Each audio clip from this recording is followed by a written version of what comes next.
got it right here. All right. Welcome, everybody. Welcome.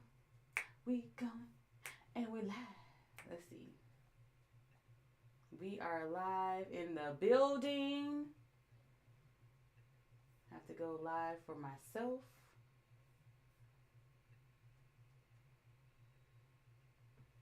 Thank you for coming. Thank you for joining. If you're joining on Instagram, hey, how y'all doing? This is my cousin. All right. From California. Everybody on YouTube. And yeah, that's it. Yeah. Is this, I need to be by this mic, huh? Well, yeah. For this one. There's this one. Yeah. There's this one. So I'm live right now. It's one of those things where you're like, where's the camera? Let me talk directly to you.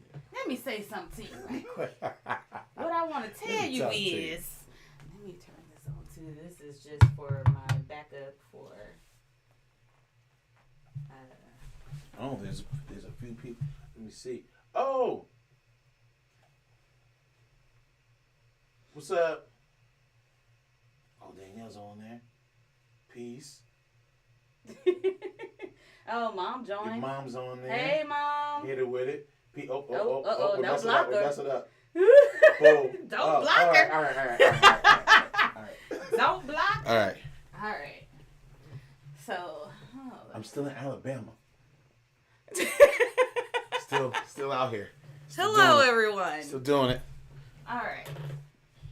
And then I made this beautiful full screen with you on top of there. Oh no! I saw that one from yesterday. That was amazing.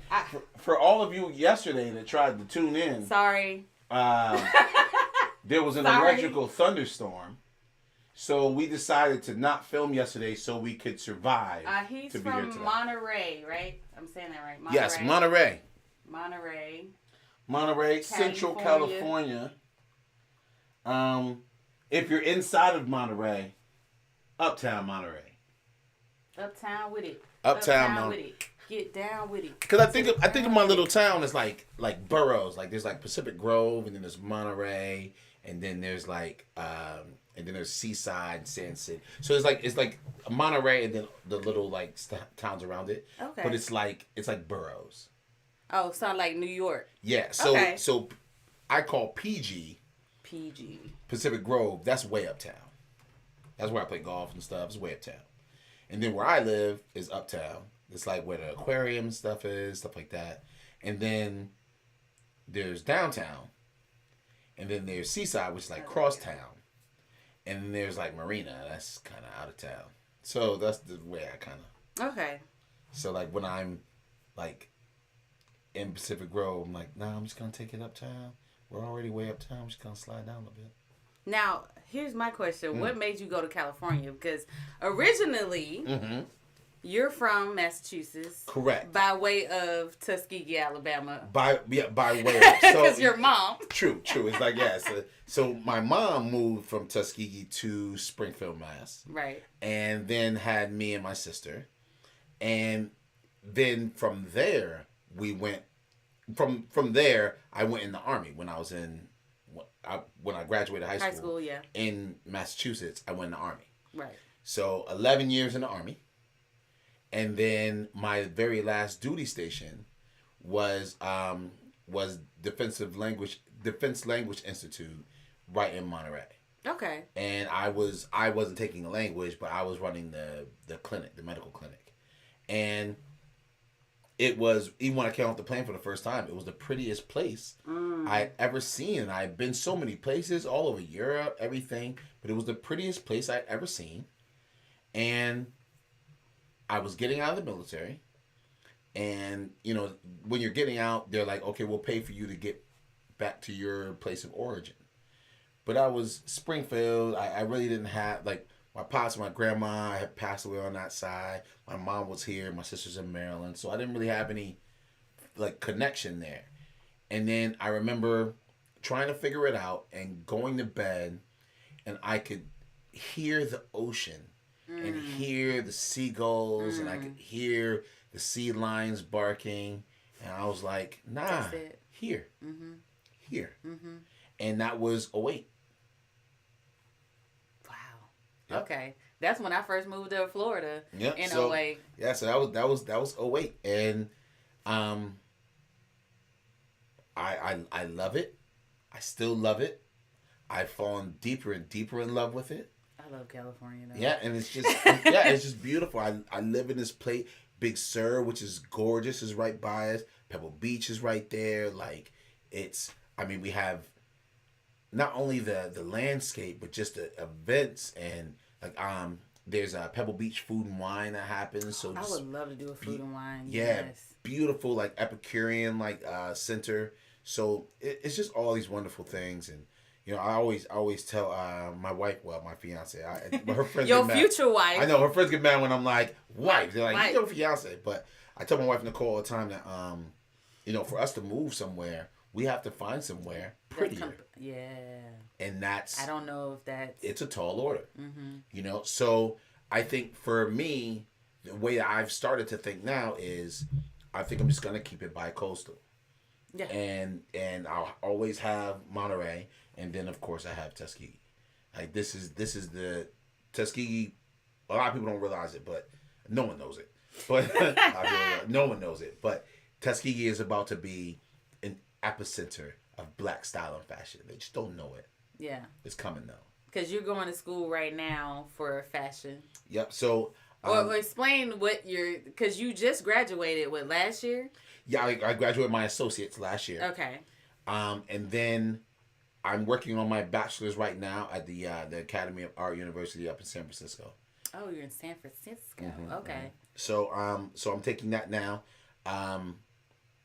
And I'm also I'm spending about 7 weeks in Italy this summer for 7 weeks in Italy, studying abroad for for fashion. So I'm going to a few shows.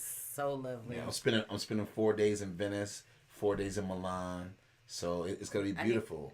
But part of me going to do that, and part of my plan when I graduate with my bachelor's in fashion, is to start my fabric mill here in Tuskegee. That's the key. And I can't believe how much things line up. Like, my mom gave me this land that I didn't know what I was even gonna do with it initially. It caught me off guard. I had this whole plan in my mind, and then she threw this in, and it kind of threw me a little. So it took me a couple years, but now I realize that I don't want to be the clothing brand, and I source my fabric from another place. That's not where I want to be in the chain. I want to be the fabric mill, and then other people can buy it from me. Nice. So, I started having this idea, and then when I started thinking about the fabrics and what I would use and where I would source raw materials, things just started to fall into place. So, my relationship with Uncle Nearest Whiskey, which we'll get back to in a minute. Okay. But my relationship as an ambassador with Uncle Nearest Whiskey and the wools that they have. Somebody said, "Can I go?" That was Mama. Mama said, "Can I go?" Yeah. We all want to go. We all, no, everybody's going. So, so my connection with them, and then the other natural thing that happens here in Tuskegee is that bamboo grows wild and prolifically. Bamboo. So the combination of having raw sourcing of wool and raw sourcing of bamboo, and be able to get a lot of wild cotton, it's kind of the, I don't know if I want to call it a silver lining, but it's kind of one of those things from the South, and that's what we have is cotton fields out here. It was so much cotton, and it was so prolific that it grows wild in this area. Yeah. So if you can clear all the bamboo, if you can clear all the cotton, and accompanying my source of wool, you have all the raw materials for fabric right here where you are, and you're clearing land for your community as well. It feels destined. Yeah, because it's funny you bring up bamboo, because I I'm on Instagram looking at stuff all the time. And in Atlanta, they have this Airbnb because I like to look up, Black-owned Airbnbs. And I saw one, and there was like a bamboo forest around it. And I was like, ooh, that'd be like a natural fence instead of getting the fence around here. I was like, that'd be great. But I was like, but where do you get bamboo? How do you grow bamboo? Like, I started looking into it, and I was just like, that's fun. See, we're here, cousin. No. Because I was just like, I would love like a bamboo around here, but now you saying that even worse. and it's a funny thing that it's bamboo as well for me because there's this so there used to be this motivational speaker. His name was Les Brown.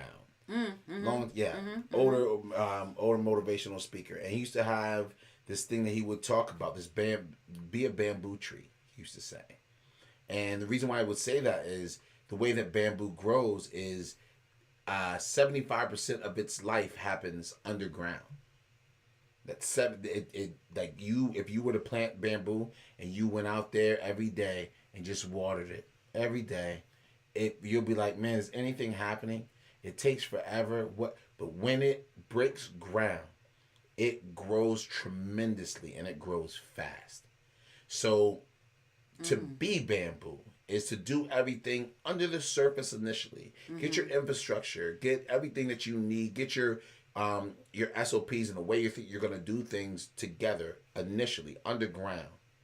And then when you sprout, shoot for the sky. That's the way I try to conduct my life. And it's funny that it's, to me, being a bamboo and then having this place where bamboo is so prolific, which I never would think. Like nobody would think Tuskegee bamboo. Exactly. No. But it's very. And much I was just driving. I was like, it's everywhere. There's bamboo. It's everywhere. You wouldn't think Alabama bamboo wouldn't even correlate. But how cool? Not just bamboo, Alabama bamboo. Right. Who does that? Nobody.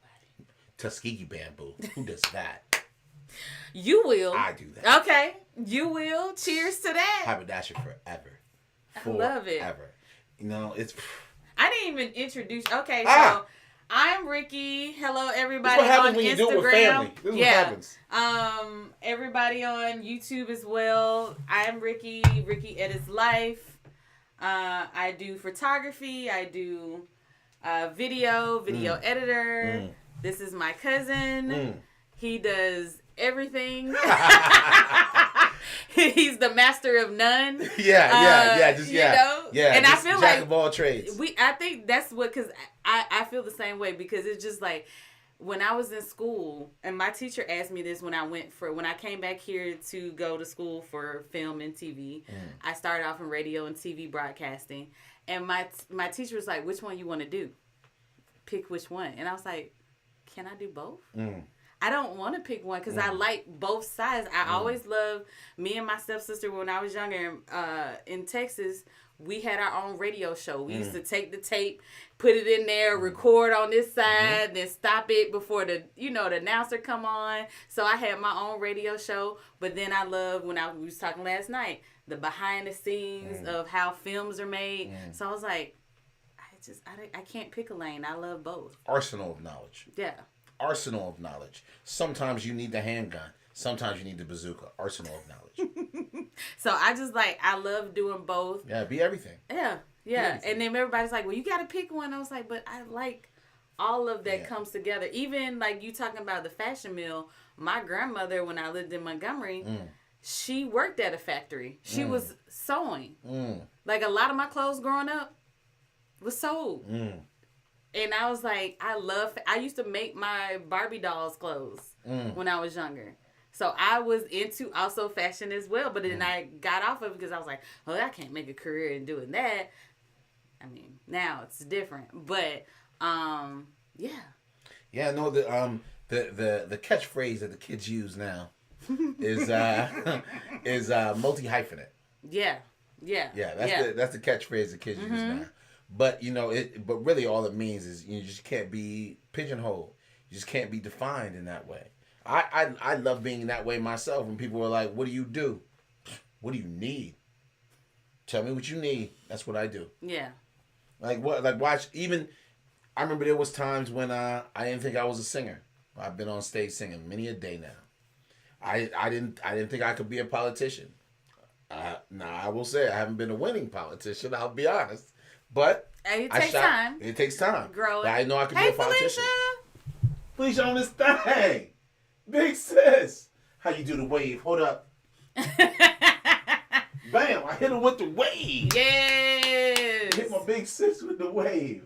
We got family coming in from left and right. Let's go. Man. I love it. I love it.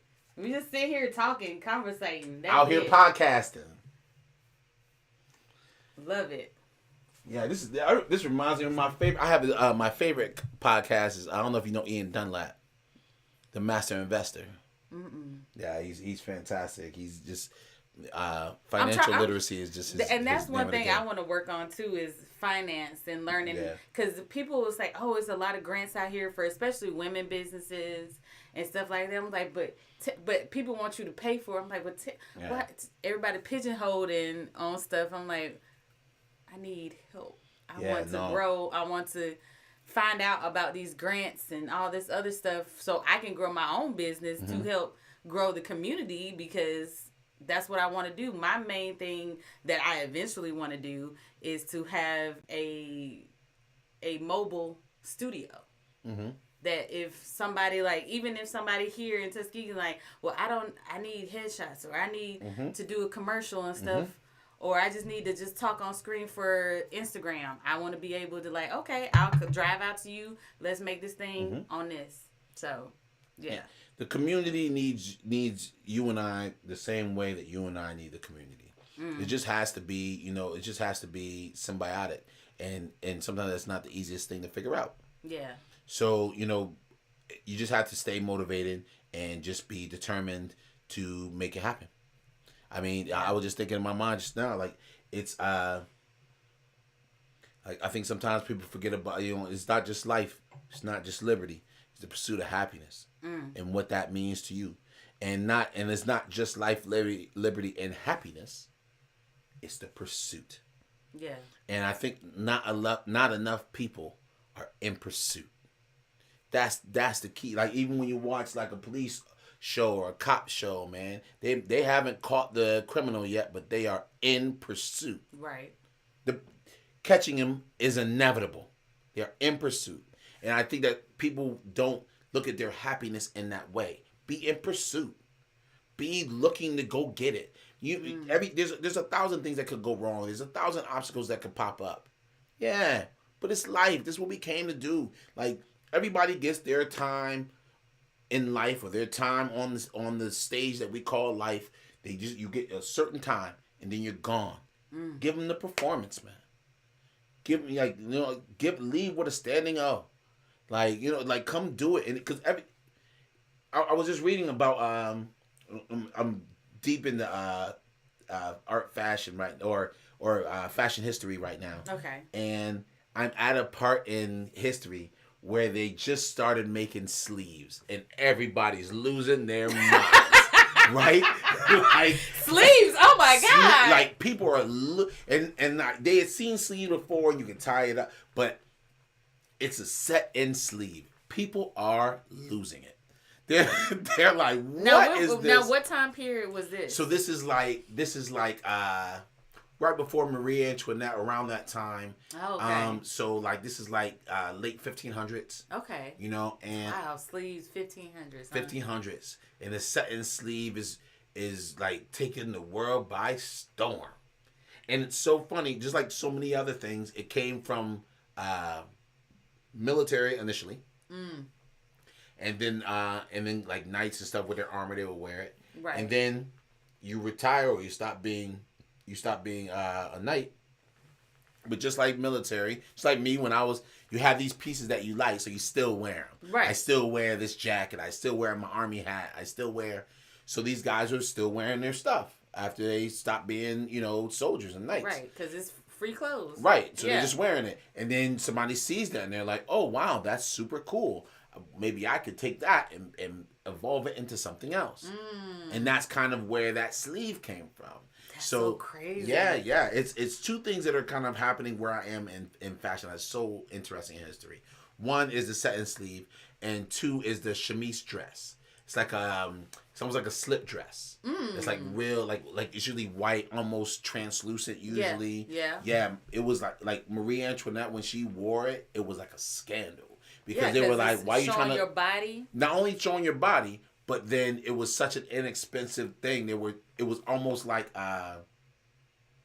when fashion now they call it poverty deluxe. But it's I ain't never heard of that. Yeah, they call it poverty deluxe. So okay. It's like I'll give you an example. A few years ago, internet sensation Kim Kardashian started putting up some photos that looked really grainy, and it looked like she was like in like this half furnished house, and it was with Kanye, and people were like, "Why are you trying to look broke? Why are you cosplaying poverty?" Really? And she was cosplaying poverty, and that was kind of what they felt like with Marie Antoinette. Some people wear this dress because this is all they got. Right. And then you're in the painting just kind of like, oh, look at this. This is a sexy little... No. You're cosplaying poverty. Cosplaying poverty. That's crazy. Poverty deluxe, yep. But it's just something simple. Yeah. Like something simple you can just throw on and just go. But there's a thin line between like simple and this is all I have, and there's the simplistic part of elegance. It's about being pleasantly concise, but a lot of times people can't. It gets muddy right there. You know what I mean? So it's always interesting. The poverty deluxe thing has always been like really fascinating to me. Deluxe. Yeah, a part of poverty deluxe is like even like jeans that are like ripped up. Like that whole distressed look that we do. And that's a version of poverty deluxe. And then Kanye had the holes in the sweaters and all that stuff. And people call it homeless wear. That's what I thought it was. And I was like, oh, poverty okay. Deluxe. Poverty Deluxe. That sounds like a store. It kind of is. You could there's whole fashion lines you could throw in that store. Yeah. Poverty Deluxe. But then they put the price tag on it. Well, it's so much that no one that is actually in it could really afford it. That's why it's deluxe. Wow. Because we used to, I follow girls back in the day from distressing, DIYing all our clothes to make it look like the name brand stuff. Because I'm like, well, we can. And then half of the people who has money, they don't spend money like that. They on those clothes. They'll be on the regular hat, clothes, and everything. And then when their jeans are ratty, it's because they wore them out. We think this. Yep. Yeah. And we paying $300. Well, I ain't paying. Other people are paying $300 for some pants that you could just do yourself. Yeah. Like you could pay $300 on some distressed jeans, or you could buy some Levi 501s and go be a ranch hand for a couple weeks. Same result. Yeah. Same result. Roll out there in the dirt. Yeah, exactly. Same result. So that's the way fashion goes, and it's cyclical in that way, and it's always interesting. So I think to get in front of those like subtle nuances of how you distress the fabric or whatever is to be the mill. And then like if you want to take this fabric and do some distressing, have at it. If you want to keep it elegant and on a high level, have at it. Like I think just you can interpret it. I provide the canvas. I make canvases. What everyone else does on that canvas is your business. Right. It's I don't have. If I'm the canvas, I can't say that it's because of me that Rembrandt made this amazing painting. No, it's not. But I was part of that by being the canvas. Somebody has to be the springboard. So what made you get into fashion from going from the military to now going to fashion? Because you wouldn't think, and politics. I'll say to you, just as an offshoot, a goal of mine is, man, would I love to make the dress uniforms for the United States military? Oh, that would be sensational. For all of the branches? All of them, but if I could choose one, Space Force. Wait, what? Space Force? I prefer Space Force. Really? Yeah. Why? Because it's so new still. And it's so... I didn't know that was a thing. Oh, it's an actual branch. It's an actual branch of now. Which military? What do you mean? Like all of them together? Like No, they so have... just like for example, just like the Marines are like a kind of offshoot of the Navy. Okay. Then Space Force is an offshoot of the Air Force. That makes sense because Air Force. Okay. Huh. And then Army, the offshoot is like National Guard and all that. That's all Army. Okay. But yeah, and then so that's why, like for example, with Marines, you'll never meet a Marine medic, because all the medics are Navy corpsmen, because the Marines are just an offshoot of the Navy. Oh. So if I had to choose to do a uniform, Space Force. Interesting. Because they're just so like they're just like in front of it, you know. There was a time even with the Tuskegee Airmen. Tuskegee Airmen were Army, and then they created like an Air Force like part. Same. It was Air Force, and now they're doing this new offshoot of Space Force. And I mean, I'd love to make those uniforms. That'd be amazing. That'd be dope. Oh, like and then it makes you think like who was like, okay, when they started military, okay, this green is gonna be Army, blue is gonna be Air Force. What are Marines? Marines are like that, kind of like that khaki color. Khaki. Like, yeah. Okay. Yeah.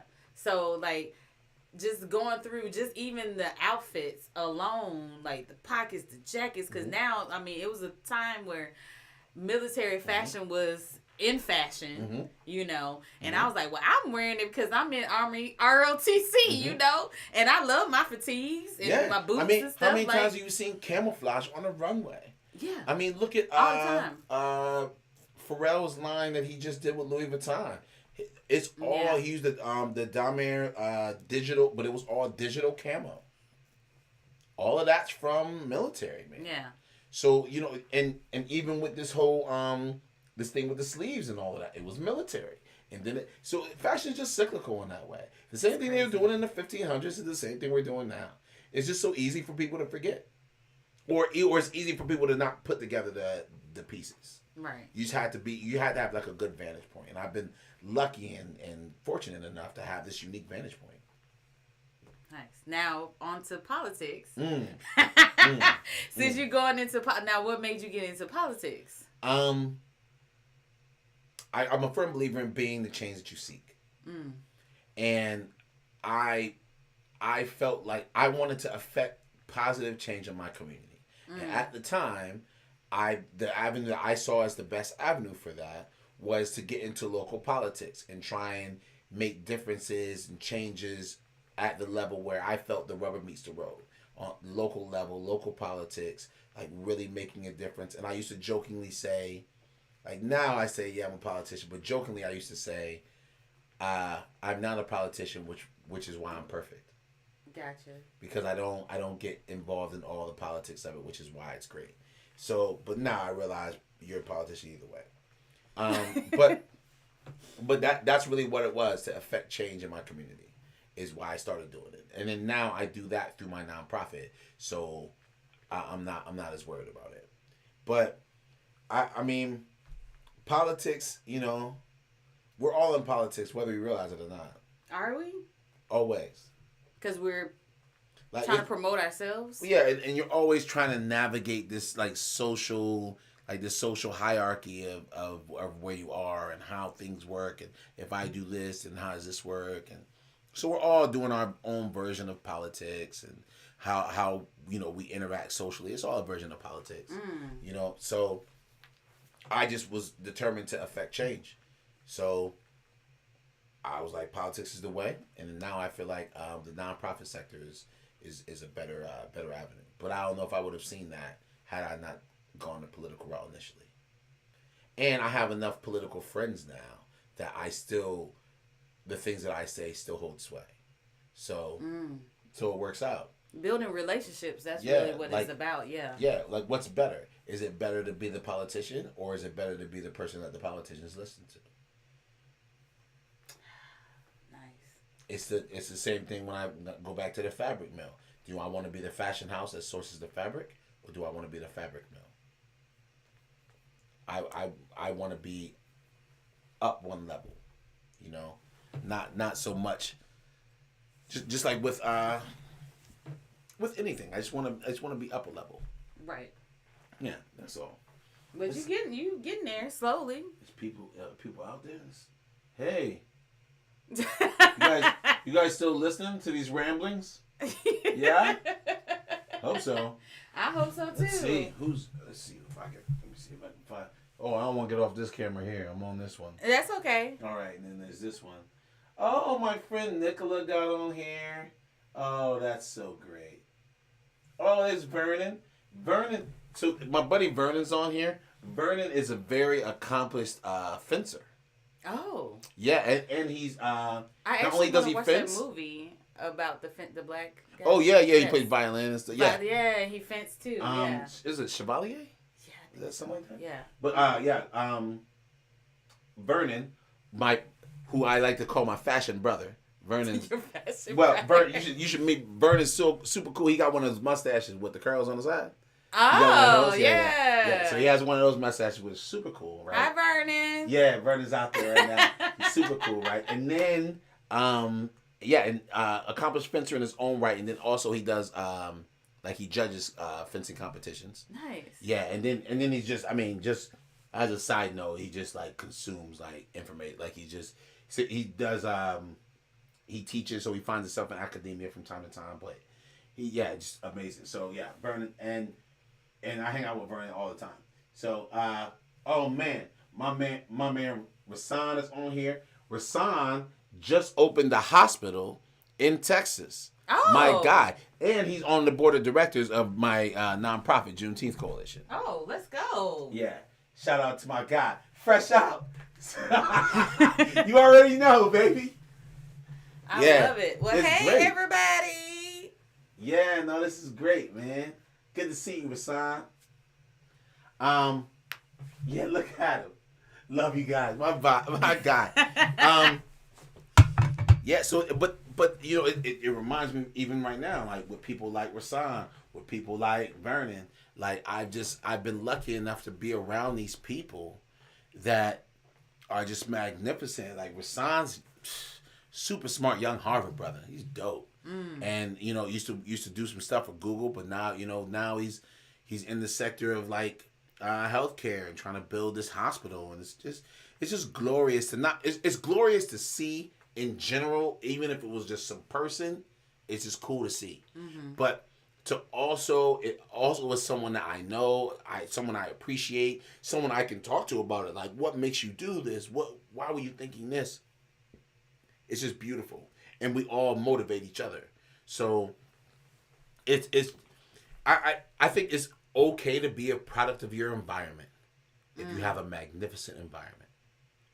I think that's what people try to change something, get people out of. You don't want to be a product of your environment. I think it's okay. But you can also change your environment too. Change your environment. Yeah. And then allow yourself to be a product of your environment. Yeah. And that's because people always want to we got to get out of this and that. Yeah. But how about you get out of it, but you also come back and you help the other people who are trying to do the same thing as you. Yeah. Change environments. Don't worry about being a product of your environment. Change the environment. Mm-hmm. If you change the environment, then it changes everything. Like through my one of the things we do in my nonprofit is, so we have this program called Obsidian, and it's our golf club and academy. So we with youth, we take a kid, and we give them all the gear that they would need for golfing. Okay. Shoes, everything. Golf balls, bat, everything. And then also through us, there's this thing called Youth on Course. So through us, they can play any golf course for $5. Nice. Courses that were Pebble Beach, it's $450 to play that course. Excuse me? It's $450. $400? I did not know that. To play that course. All I did was shoot golf once. You know what I'm saying? I shot golf and I was like, this is amazing, but I did not know it cost. It's one of the most prestigious golf courses in the world. So, $400. Wow.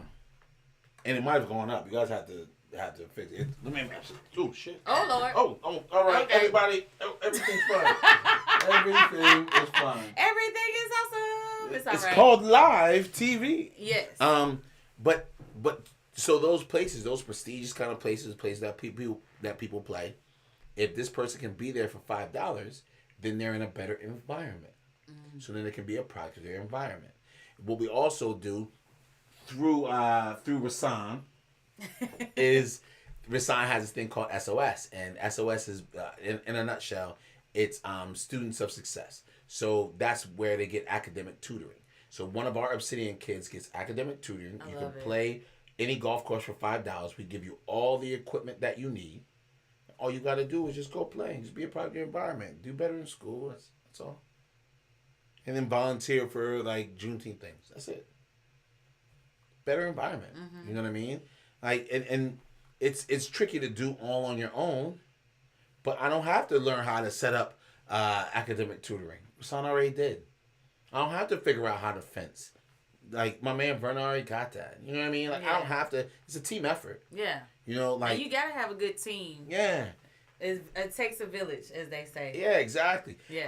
I love that. Like Rasan's like a prime example. Like I want to talk to him and hang out with him anyway. I'm glad we're in a nonprofit together. The only problem that we ever have is like we want to like keep chatting and we're like the meeting is over. That's the whole agenda of the meeting. But we want to keep chatting because we're friends, and that's it's the beautiful part about it. And what I've learned too is when you're around other people that are doing things, when you talk about your successes, it doesn't feel like bragging. When you're around other people that are successful as well. Then it's fine, and they're happy that you're pushing. Yeah. And they're happy that you're doing things, and you're doing this, I'm doing this. Maybe we can figure out how to work this together. Yeah. When you're around people that aren't doing anything, it just sounds like bragging. And it's funny because today I was scrolling on TikTok and this one girl was like, you know, watch out for the people who say, oh, so like I've had somebody say, oh, your little podcast, how's that going?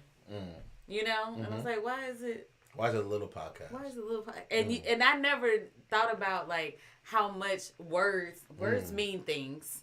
Shout out to Crystal from the Read, but and people saying little stuff like you'll catch stuff and just like, well, why? Because I'm me, or is it because I'm just starting out? Like we gotta talk better to each other, and you know, and me saying, oh yeah, I started oh, that's great. That's all you gotta say. Yeah, how's the podcast going? Yeah. Why has got to be a little? What your little video?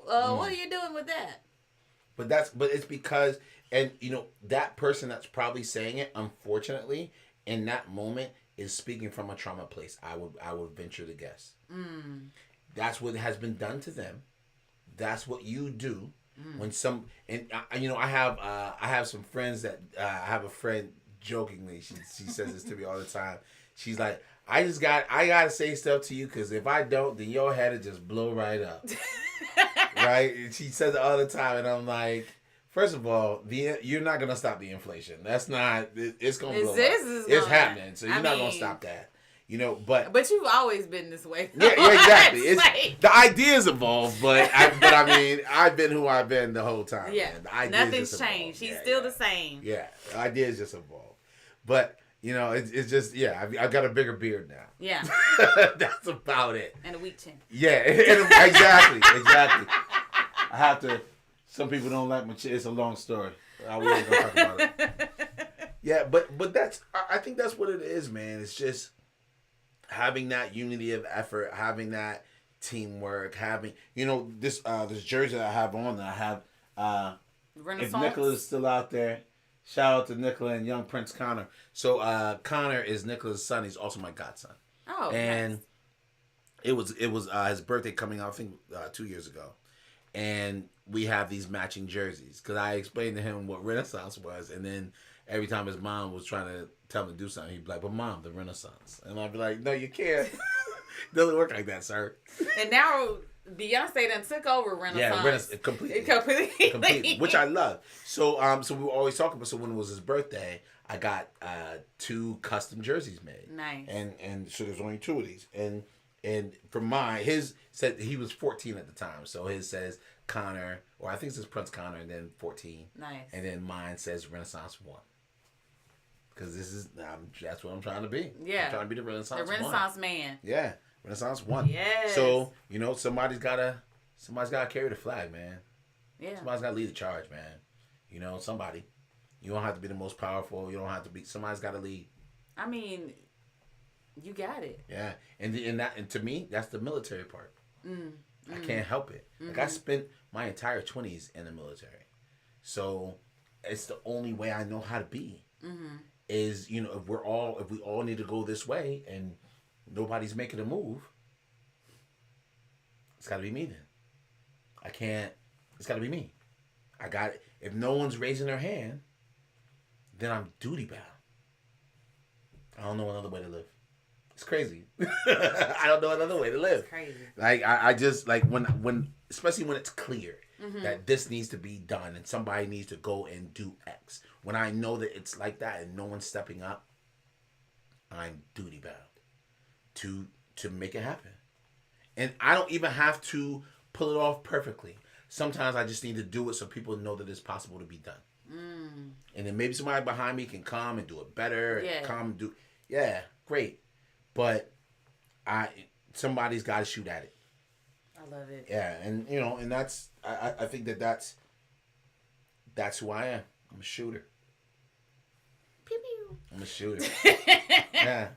Well, okay, so now we're gonna get into Uncle Nearest because I remember seeing I just learned about Uncle Nearest probably last year because so with my timeline I was like my timeline is bringing me down from just mindless scrolling because I'm taking in a lot of bullshit. So I'm changing my algorithm what comes to me. I want, black owned business, women owned business. Oh man. I took a lot of the shade room and I don't need that in my life.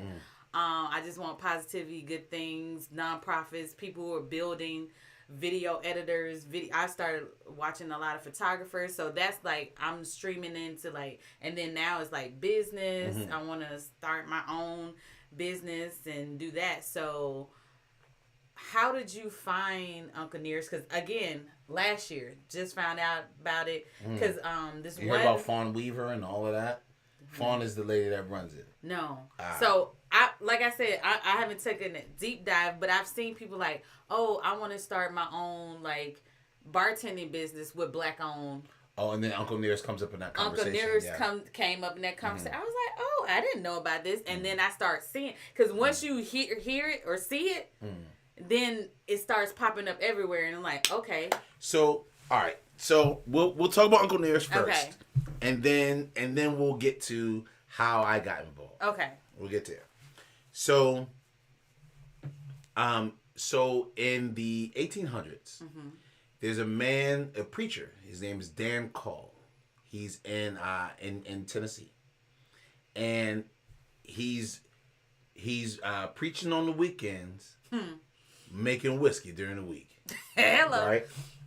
So funny, and excuse me, and while he's doing this, he takes on a chore boy that's kind of helping him do things. And his chore boy is like, wow, what? Back over there where I see all the billowing smoke and I see these mules pulling stuff back there all the time. What's going on way back there? So the chore boy goes to check it out and he meets Nearest Green. Nearest Green is, at the time, he's a slave that actually Dan Call didn't own. He was leasing him. We'll get back there. Okay. We'll get so America. Leasing. Yeah. Leasing so America. People. Yeah, leasing people. So America. But he's working in the back, and he has this way of making whiskey that makes his whiskey the best whiskey in the area. And people didn't know it at that time, but what was really happening is there was a way of filtering water that was a West African way of filtering water that somehow made its way to Tennessee. No one seems to know how exactly. No. How this West African way got to Tennessee. Wow. But so this is the way that this is the way that he's doing it, and he's coming up with the best whiskey in the area. So eventually, Dan Call's wife is like, "You need to make a decision. Either you're gonna be a preacher or you're gonna make whiskey. One of the two. She couldn't do both. Can't do both. So he Okay. went to preaching, and at this time, the chore boy that he had got a little bit older, and he took over the distillery and made Nearest Green his master distiller, right? So now he has. So now the guy's name is Jasper. So now Jasper has this guy that's making this wonderful whiskey for him, and through the years, it just gets really good. And Jasper is a very good salesman. And as he gets older, people stop calling him Jasper because he's older and use his first name, Jack. Some people call him Uncle Jack. We know him as Jack Daniel. So that whiskey that Uncle Nearest was making was the whiskey that he taught Jack. Exactly. Oh. Exactly. So, and for a long time, with the story with Jack Daniels and Uncle Nearest was through Shelbyville and that area of Tennessee was widely known that it was a very prominent, like the Nearest family was a very prominent black family in that area. So people in that area knew the story, but little by little, in the growth of like Jack Daniel into this like big brand that it is right now, I mean, pieces of the story go away. Not that they were like intentionally trying to do it in that way necessarily, but just as it grew and it was out of the hands of the family and it started to, and then a different person started to own it that wasn't even from America, and you know what I mean. So then the story just starts to dissipate. Yeah. So, so fast forward to 2016. Shout out to Fawn Weaver, the GOAT. Man, she is the personification of eyes on the prize. Wow. Crazy, man. So in 2016, this guy writes an article about Nearest Green and how this guy was a slave that taught Uncle Nearest about whiskey and all these things. So at this point, Fawn Weaver I think she's on vacation in Singapore and reads this article. And she's like inspired. Like just, it was, I mean, if you let her tell it, it was, it was bestowed on her by God. Like, her husband was like, we can go wherever you want to go, baby. And she said, Shelbyville, Tennessee. And he was like, no, I said anywhere. No, anywhere. Not America. Yeah, anywhere. And she's like, Shelbyville. And she went down to Shelbyville, Tennessee. And she gathered the family. And she dug into the story. And her plan was to make a book, maybe a movie. Her husband, by the way, was the vice president of Sony Universal at the time. So to make it a movie wasn't very far fetched. Yeah. So she goes down. She starts doing the research. Still thinking of the book. Which, by the way, fast forward, the book just came out now. Okay. Yeah, things got moved around. So, so she's like, I want to be a part of this story, and she gathers the family, and they're working through it, and they're like, well, let me ask you, what would you want to see? What would cement the legacy for you? Like what? And they were like, we'd love to see his name on a bottle. We love it. And that right there was the nucleus, was the origin of Uncle Nearest whiskey. That was the beginning. So they had stopped everything. So she started it all back up again. There was never an Uncle Nearest brand. Oh. The name Nearest Green was part of the Jack Daniels story, but there was never a brand of Uncle Nearest. It was just a part. Yeah. So initially he helped grow Jack Daniels, right? And then the story just kind of and then dissipates. Okay. So in 2016 she picks up this story, and man, like a running back, like. Took that story under her arm and has been running. Wow. Eye on the prize. Crazy. It's magnificent to even witness. And her and her husband just got behind this whole thing and pushed. And started to build out this brand and building a distillery. And the distillery in Tennessee is amazing. But started to build this thing out and pull people in, investors and everything. And they built this brand and built the Uncle Nearest distillery and started distributing all over the country. Now, the thing is with that, are they using how he did it back in the... Okay. Because that's the really big thing is like, are you using methods from what he did? Using the nearest process, which started to be the Lynchburg process, was what people started to call it, because that process is what came Jack Daniel and all that. So it was the Lynchburg process, but the Lynchburg process is nearest Green's process That he created. So that's the same way that they do Uncle Nearest now. So nice. So they're expanding.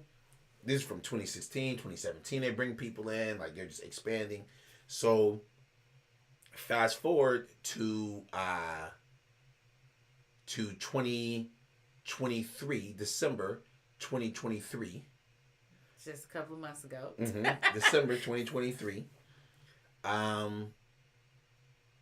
The representative for Uncle Nearest on the West Coast has a lot of ground to cover. The California rep has a lot of ground to cover. So he needed ambassadors in different sections.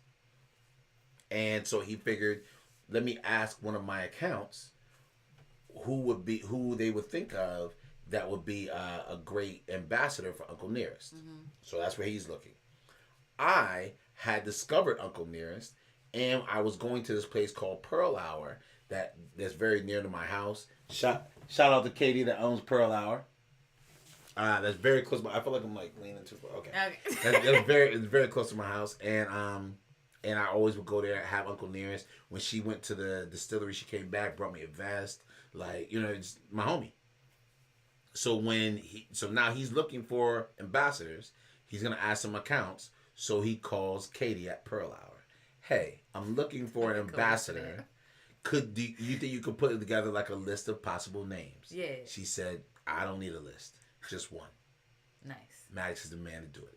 So she connects us via email. That I have breakfast with him on that January like 4th or 5th. Yeah.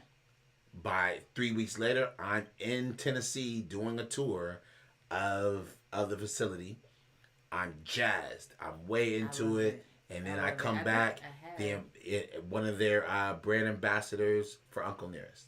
Yeah, I think I went to your your place and looked it up because I was like, it's so crazy how. And I was like, I just found out about it, and I was like, look at my cousin. He's linked, like right. I was sitting there like, I just found out, and now and now he going in, and I was like, now I want to go and see all this stuff and it's hard. It's still hard to find. Right, that's my job. You know what I'm saying? Like even here, like I'm used to being in Florida where Total Wines, ABC, but here it's so much that is not here, and I don't even think that's even here. Well, it might not be now, but it will. Anywhere I am, Uncle Nearest is. Okay. And if it's not the case, then I take care of it. Okay. Yeah. So more so obviously more so where I am on the West Coast, of course. But this to me, I'm bi-coastal. This is my home. Well, they have play in California. One life, baby. One life. I'm changing my perception. Yeah. So this is where I am. So Hey, don't let the clothes fool you. I'm an old school Army dude. Don't let the clothes fool you. Especially in this Exactly. Tuskegee, Montgomery. It's not even that far. Like Shelbyville's not even that far from here. Really? Tennessee is not that far. No, I want to say it's like 3-4 hours. Yeah, a couple of hours. Yeah. So definitely, yeah. Yeah. So it's but that I think like with Uncle Nearest, with my nonprofit, with fashion, like we were talking about before. No, I don't want to do. I'm not just fashion. I'm not just an ambassador. I'm not just running a nonprofit. I'm not multi-hyphenate. All of it. Intellectual arsenal. All of it. I'm everything. What do I do? What do you need? What day is it? What time? That's what you tell me where we are, what we need to do, and I'll knock it down. Right. You know what I mean? I figure out what gun to pull out. That's how you tell me the mission, I'll grab the right guns. And it's been magical. I really feel like I'm like walking in my purpose, like walking in my lane. Like I feel like I'm on track. It's more. I love that for you. Yeah, more than ever in my life. Yeah. Like I'm like, wow, like this is things that happen and connections that I just walk into. It's the universe is conspiring in my favor. I can't believe it, but I don't have time to be in awe. You got work to do. I got stuff to do. You got the work to do. Yeah. You know what I mean? So cool. I'm glad that it's working out. I'm glad that it's in my favor. Right. Let's get it. Yeah. So like I was talking to the mayor today, and I was thinking in my head, man. So Tyler Williamson is the mayor of Monterey, where I am. First black, openly gay mayor of Monterey. First ever. And he's my guy. He has dinner at my house sometimes. He's my guy. So when I ran for city council, he was running for city council as well. I didn't win city council. He won city council, and then he ran for mayor and won that as well. Nice. So and I always told him, I'm not running against you, bro. I just happen to be running and have this idea at the same time as you. That's it. I hope you win. And at the time, there was 2 seats. I hope we both win. So, I've been with him, been his friend since then. And today when I was talking to this mayor, I'm like, I'm, again, duty bound to connect the mayor of Tuskegee with Tyler. I'm duty bound. These men must know each other. These are my 2 cities. They have to know each other. So just those just thoughts like that. Like, what if I didn't see the mayor today and chat with him? What if I never ran for office and didn't even know Tyler? Yeah. What if the universe is conspiring in my favor? It's your time. Yeah. Like I feel like a surfer. Man, I don't make the waves. I ride them. And I paddled out here. I ain't paddle out for nothing. But I've been. But you gotta study the waves and learn. But I gotta tide, be ready. low tide, I gotta know how to surf. I gotta be ready to rock. I gotta know when the wave is coming. Yep. I gotta paddle out, and then when it comes, I'm ready to rock. That's how it feels. I feel like I've paddled out, and I can see it curling. I see it coming. That wave. I'm about to ride this tunnel like crazy, crazy. Like it. Maybe I wipe out. I don't know. But at least you tried. But I paddled out here for a reason. Yeah. And I'm gonna do it. And that's how I feel. I feel like I can see the wave like starting. I see the wave manifesting. And I'm out and I'm starting to look around and there's other surfers out here. Yeah. There's other surfers. And people need guidance to help them surf too. Yeah. So you can also be the guidance for people. Yeah. That just don't know. Like me, yeah. Yeah, leadership is not glamorous. It's a responsibility. Yeah. You know what I'm saying? Like you don't leading isn't all that cool. Real leaders eat last. Leaders don't lead in the front. Real leaders get behind the whole team and push. That's real leadership. You know what I mean? Leadership makes sure that everybody makes it. No one loses. That's real leadership. Yeah. And it's a responsibility. It is. And somehow, some way, it's been bestowed on me. But if you give me the crown, I'll wear it. Guaranteed. If you give it to me, I'll wear it. It's responsibility. But I'm not gonna walk away. I'm not gonna shirk away from it. I'm not gonna. Oh man, you the man. Nah. Thank you. And keep pushing. Yeah. It's what's needed. Yeah. Somebody's got to stand tall. Yeah. You know what I mean? If you too long, my ancestors were on their knees and they didn't have no choice. Too long. Yeah. We stand tall now. We have to. We have to. Duty bound. That's what I'm saying. Duty bound. We have to. And we always got to go a step further because our skin color is just the way it is. It's the way it is. But if I'm working twice as hard, and this guy over here is working 0.5, somebody's getting lapped. Somebody's gonna get lapped. If you think I'm behind you, that means I'm lapping you, G. If you think I'm behind you, it's because I already ran the whole thing already. So I ain't got no problem with you being in front of me. I'm lapped you already. I don't have a problem with it. And I'm not even worried about you. Bigger goals, bigger dreams. Right. You know what I mean? Like, I'm not in the race to beat this guy over here. Nah. We came to do it. They're going to know we came. Right. 100 years from now, they'll know my name. Guaranteed. Love it. Guaranteed. Like, I'm trying to, your mother and my mother were trying to get the street named after me. Ellison. That would be great. That's the plan. It's more emotion than you think. Like, matter of fact, after this, I'm gonna talk to your mom about it and see where we are in the scheme of it. Yeah. Name the street after me, and then put my mill at the very end. Let's get it. Let's get it. I mean, what we here for? What's life for? We ain't gonna push. Right. He's gonna sit around, watch Netflix. Come on, man. And some people are content with that. Cool. And that's you. Cool. That's what you do. Cool. That's not what we doing. Yeah, do you. I'm gonna do me. Mm-hmm. You pursue your happiness. Right. I'm gonna pursue mine. You know what I mean? We just play a different course. Everybody has different things that they're striving for. It's not good or bad. It's not right or left. Because that's what you want to do. And pursuit of happiness. Yeah. Your whatever happiness is for you, you should be in pursuit. I'm in hot pursuit. A hot pursuit. And I'm not stopping. There's nothing. I mean, they got to take me out. You know what I mean? So I'm just stoked out about it. And I'm glad that, like, it's not just me. Like, before we started filming, we were talking about, like, man, I love to get behind whatever you're trying to do. You don't have to be your own cheerleader. I'll do it. I like doing it. You play. I'll cheerlead for you. 100%. How do I lose? I only win.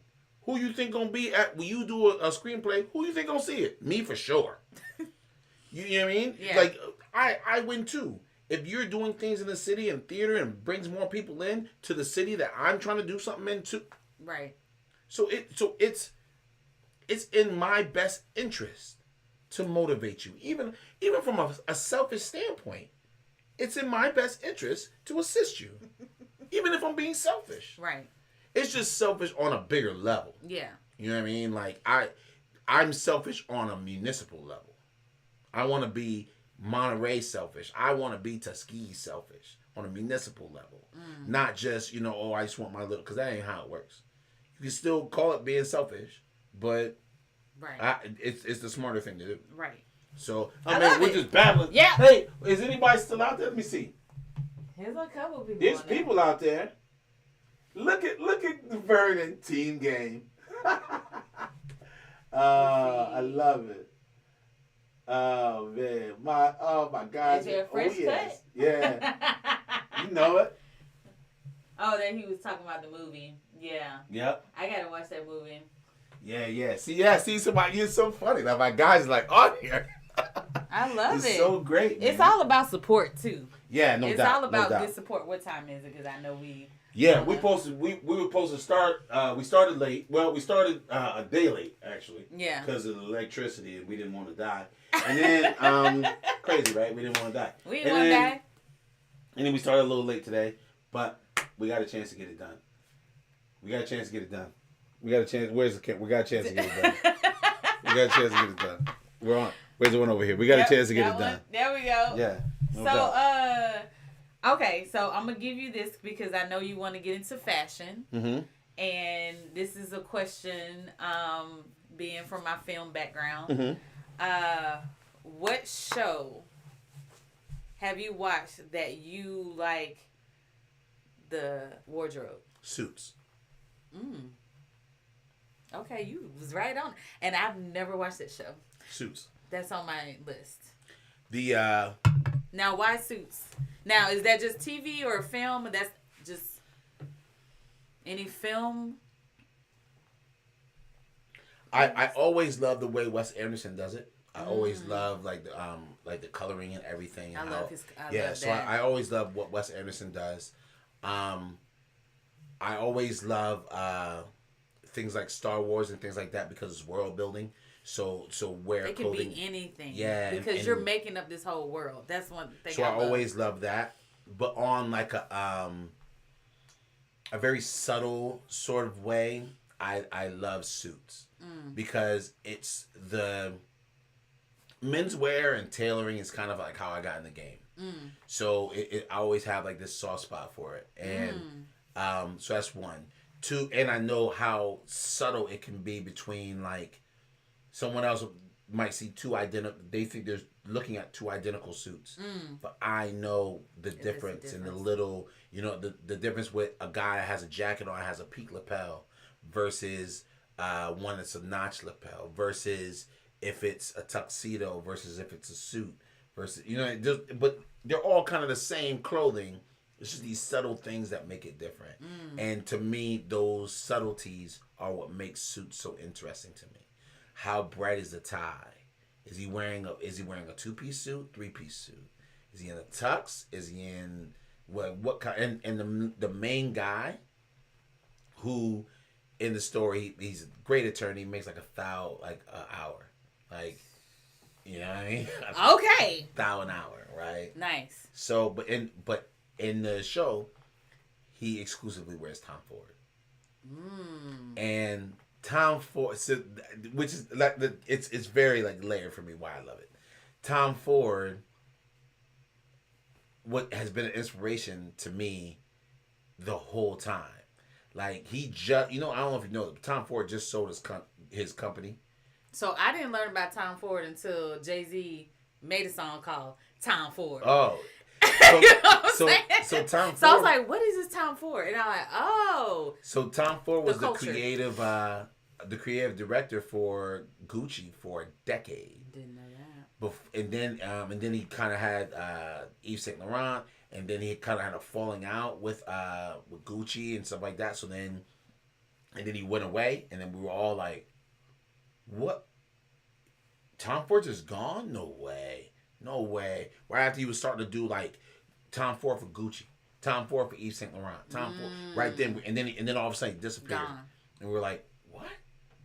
And then there was like this line of sunglasses, and then we're like, "That's it? The Tom Ford is that's sunglasses? That's what?" And then right when we're like, "Oh well, I guess it's all," and then it's like, boom, drop, menswear. We're like, boom. And he's like, boom, fragrance, boom, women's wear, boom, and then before we know it, house. And then he rocks that house for years. Rocks it. Everybody knows Tom Ford now. Yeah. Rocks it. Builds a company, builds a $1 billion company, and then sells it to Estee Lauder and walks away. Now he's moving to film, which he's already. I don't know if you ever heard of a movie called A Simple Life, but it's basically a long form Tom Ford ad. It's basically what it is. It's just all his clothes in this movie. Of course it is. I mean, if you're gonna make a movie, might as well plug yourself. So now he's moving into that space. Interesting. Yeah. So GQ just did this thing called Tom Ford the Exit Interview, and it was like him just walking away. It's amazing. And there was a time. This is in 2017. 2016. There was a brand called Tanzamine, and it was a custom clothing brand, and they named me as creative director of that brand. And I was having a hard time trying to tell the difference between me and Tanzamine in 2016 and Gucci and Tom Ford in 1996. I was trying to find the difference, and it was very difficult. Oh. Because I'm like, this is it. And he rocked this for 10 years. And Monterey is my Milan, apparently. And I'm Tom Ford. And Tanzamine is my Gucci. Let's go. So but what I was not thinking of, that makes sense now, but I didn't think of it then. And then he rocked with them for a decade. So I was trying to build something with Tanzamine. And, it hit creative differences. I shifted over to politics, stuff like that. But it was the beginning.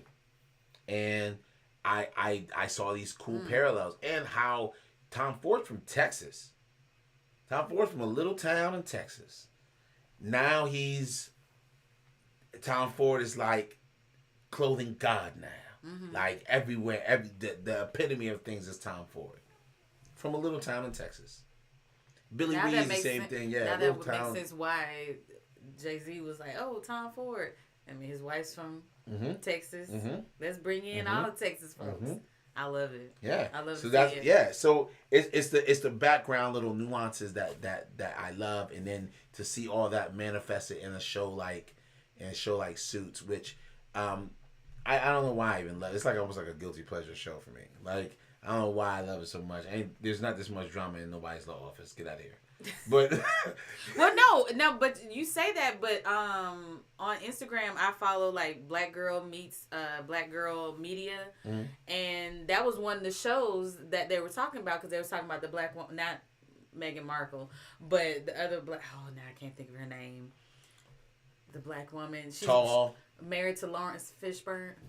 It's the main lady in there. Yes. Yeah. She's tall. I forget her name. I can't She's think of her tall, name. You know who I'm lady. talking. Yeah. Yes, I love her as an actress.